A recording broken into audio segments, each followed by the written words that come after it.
to Quiltster Tutorials. In this video, I'm going to show you how to share a project to the Quiltster gallery. First, go to the Quilt Planner and then to My Projects and find the project you wish to share. I'm going to choose this guy here.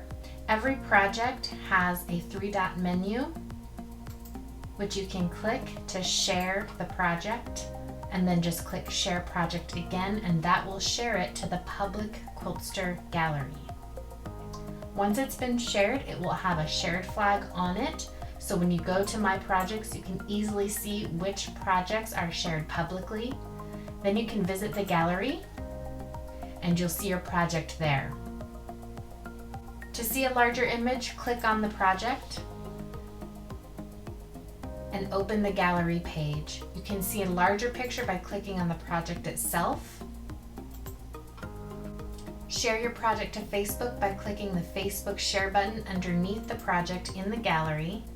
Then make sure to tag @thequiltster and make your post public.